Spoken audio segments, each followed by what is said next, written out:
Taha Edugen Show. Marhaban ya Ramadan. Marhaban ya Ramadan. Assalamualaikum warahmatullahi wabarakatuh. Bertemu lagi kita pada episod kali ini, di mana kita bersama-sama dengan Friends of Taha. Say hi sikit. Hai. Jadi nak tahu apa game yang kita main pada hari ini? Jom kita saksikan. Jom.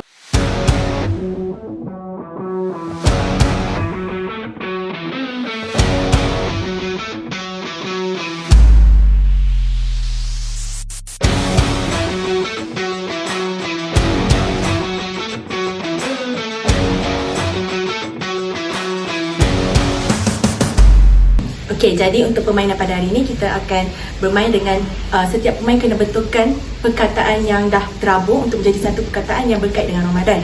Jadi nak tahu macam mana diorang main? Jom kita tengok.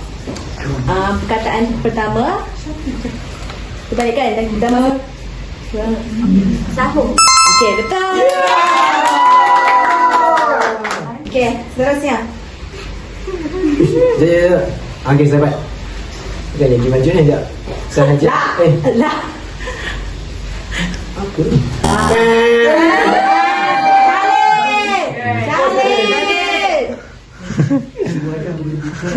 Ika. Untuk Ika pula. Next.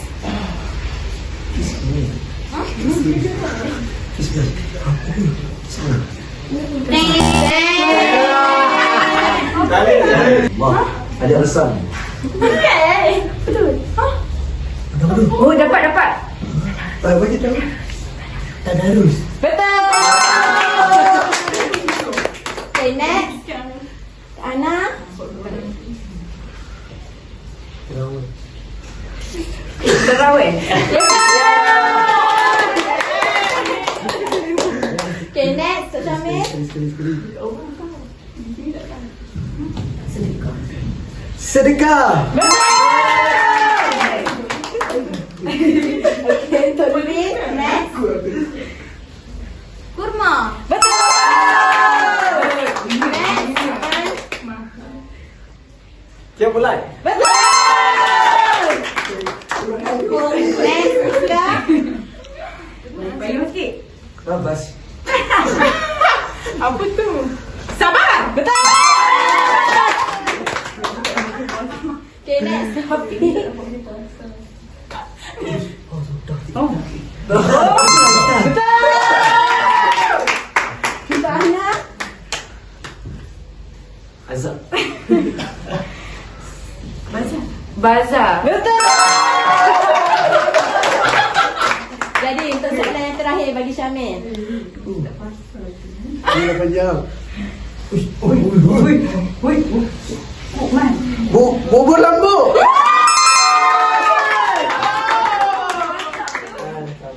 Alhamdulillah, maka telah berakhirnya game permainan untuk hari ini. Jadi, macam mana? Seronok tak? Seronok! Jadi, kita jumpa lagi pada episod yang akan datang. Jangan lupa untuk like, komen dan share. Selahkan kepintaran. Luaskan pengetahuan.